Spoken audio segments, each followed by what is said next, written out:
Bonjour à tous et bienvenue dans cette nouvelle vidéo. Donc aujourd'hui nous allons parler des surdoués et de leurs difficultés en tout cas à considérer leur corps. Alors de quoi est-ce que je veux parler au juste? Eh bien vous savez tous que les intellectuels, les surdoués, les zèbres, les HP vont d'office être plus centrés sur tout ce qui est intellectuel. Ils ont besoin de cette nourriture-là. Donc de toute façon, effectivement, ils s'accordent beaucoup de temps de lecture, beaucoup de temps, ils regardent éventuellement des films, des podcasts, ils écoutent, enfin voilà, pas mal de choses. Et du coup, ils ont besoin de cette nourriture. Donc ils vont passer beaucoup de temps à être très statiques, puisque quand on lit, on est comme ça et on ne bouge pas. Et du coup, on oublie notre corps. Effectivement, quand on est concentré dans un sujet, surtout le SD particulièrement, il peut être extrême et donc mettre à mal pas mal son corps. Donc ce qu'il va en fait faire, c'est l'oublier complètement. Et du coup, forcément, ce corps-là peut souffrir énormément sans qu'il s'en rende compte. En tout cas, il n'est pas tellement centré dessus. Du coup, ce qui est important, c'est de prendre du temps pour se recentrer à ce niveau-là et savoir si oui ou non nous ne sommes pas en train de mettre à mal notre corps de façon vraiment prépondérante, de façon vraiment régulière, voir un petit peu ce que nous subissons au quotidien. Donc avoir une mauvaise posture, c'est très facile. Il suffit de se pencher vers l'avant, de lire comme ça et de rester des heures dans la même position. Pire encore, de se mettre à genoux et de rester à genoux pendant tout le temps de la lecture. Alors il y a vraiment moyen de mettre à mal son corps et de se tenir très mal et voilà, si vous êtes tout le temps concentré sur un truc comme ça, vous fabriquez un truc, vous êtes comme ça, enfin bon, c'est très mauvais, du coup vous ne bougez pas suffisamment. Donc ce qu'il faut faire premièrement, c'est remobiliser tous les muscles de votre corps en pratiquant un sport, ou en faisant du yoga, ou bien en faisant déjà de la relaxation pour détendre tous les muscles, qui est déjà très bon. Alors ce que vous pouvez faire aussi, si vous avez un chien, un animal de compagnie qu'il faut sortir, du coup vous allez pouvoir faire des promenades. Donc moi je vous recommande de ne pas rester figé devant un ordinateur parce que c'est ce que beaucoup de jeunes font et c'est mauvais pour le corps. Donc il faut prendre la peine de sortir les chaussades, de faire un petit peu de course à pied, de marcher. Déjà rien que marcher c'est pas mal, ou d'avoir un petit step chez soi, donc où vous pouvez faire des petits pas, etc. devant la télé par exemple. Plutôt que de rester statique, essayez de bouger un petit peu, surtout ici durant l'hiver, parce qu'on a tous tendance à rester focalisé sur un truc et du coup eh bien le corps souffre et risque de souffrir et de vous faire très mal un jour ou l'autre. Donc vous avez aussi l'exact inverse, évidemment, le SD est quelqu'un de vraiment passionnant dans le sens où il peut aussi être exactement l'inverse et il peut d'ailleurs passer d'un extrême à l'autre. Alors c'est-à-dire qu'il va commencer à faire du sport, mais évidemment de façon très exagérée, donc c'est-à-dire qu'il va faire des sports très intensifs, où il va mettre la barre très haut parce que le but c'est d'atteindre tel objectif. Donc du coup c'est plus du tout la même chose, c'est pas fait dans un cadre de détente, c'est pas la même chose quand vous êtes compétitif, quand vous avez envie même de vous dépasser vous-même, hein. Compétition peut être aussi par rapport à soi, mais si en plus elle est par rapport aux autres, eh bien vous n'êtes pas du tout zen, vous allez créer du stress, vous allez vous crisper énormément, vous allez peut-être faire des mouvements au fond qui vont à un moment dépasser ce que votre organisme est capable de subir.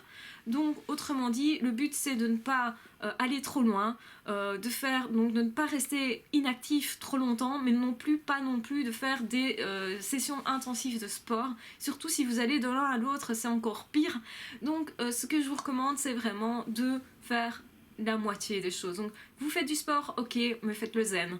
Faites-le juste pour vous amuser. Ne le faites pas nécessairement dans un but compétitif. Parce que quand vous faites vraiment ça dans un but compétitif, vous allez introduire ce qui est du stress et aussi un état d'esprit qui est particulier, où justement le corps va se mobiliser peut-être de façon trop forte et c'est pas du tout intelligent. Parce que si vous commencez très vite à faire beaucoup de sport, vos muscles vont souffrir forcément.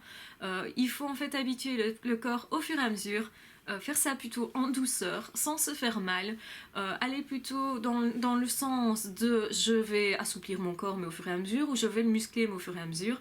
On n'est pas pressé. Comme évidemment le surdoué est quelqu'un d'impatient et tout le temps dans l'action, une fois qu'il est dans l'action, il est dans l'action à fond, et quand il est dans l'inaction, il est dans l'inaction à fond aussi. Le surdoué est trop tout et du coup il doit se gérer et s'accorder un certain temps de réflexion par rapport à ce qu'il est en train de faire pour savoir si oui ça lui convient ou non ça ne lui convient pas.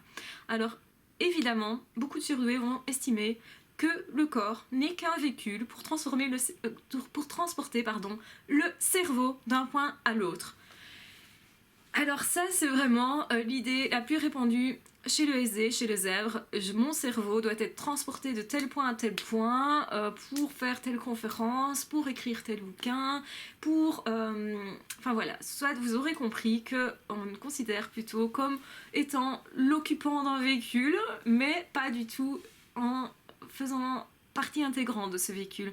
Or, nous faisons partie intégrante de ce véhicule, notre corps a des choses à nous dire et il faut les écouter un minimum pour justement le gérer correctement, pour vivre simplement longtemps aussi.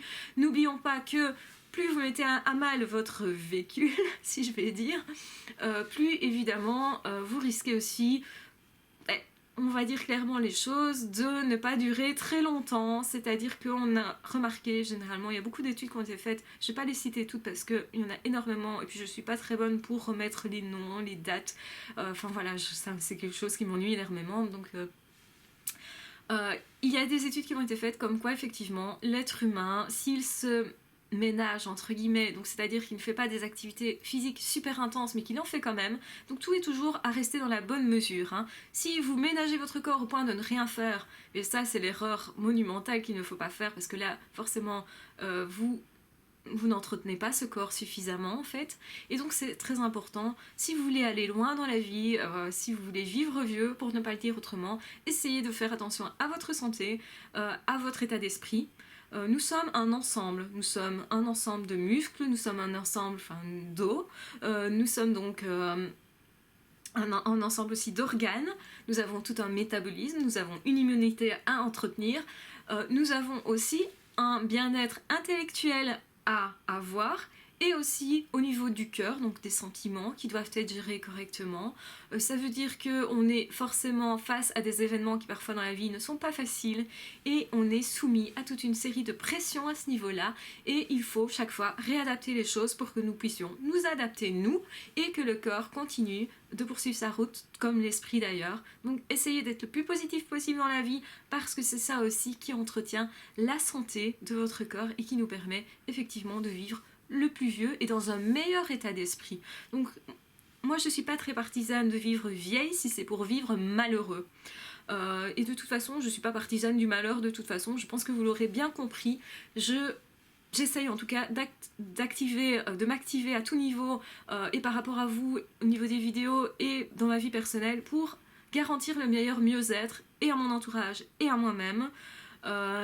Évidemment c'est un challenge de tout moment, il faut être conscient que le bonheur n'est pas un état stable du tout, que les choses varient autour de soi et qu'on doit sans cesse s'adapter, et pour ça il faut être vigilant, il faut être tolérant avec soi-même, il faut être gentil avec soi-même, il faut être gentil avec les autres, on va le dire aussi clairement, ça ne sert à rien d'être hargneux, ça ne sert à rien d'avoir une colère en soi. Si vous avez une colère en soi, essayez de comprendre ce qu'elle signifie. Si vous êtes jaloux de quelque chose, essayez de comprendre ce que ça signifie, ce que vous voulez dans votre vie, que vous n'avez pas éventuellement.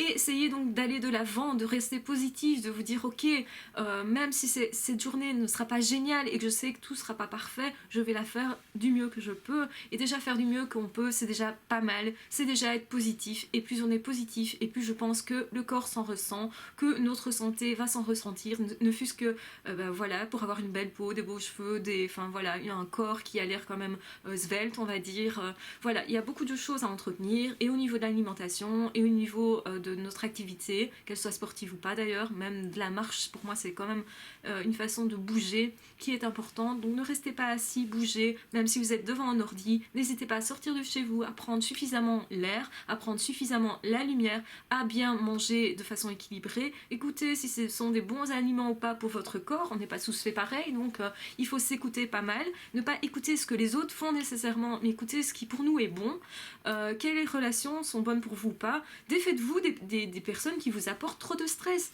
Si c'est possible, laissez-les sur le côté. Ces personnes qui se plaignent tout le temps, qui vont vous apporter vraiment du négativisme tout le temps, essayez de les mettre sur le côté, ou au moins de les recadrer, de les mettre là dans une partie de votre vie, de manière à ne pas devoir les fréquenter trop régulièrement en tout cas.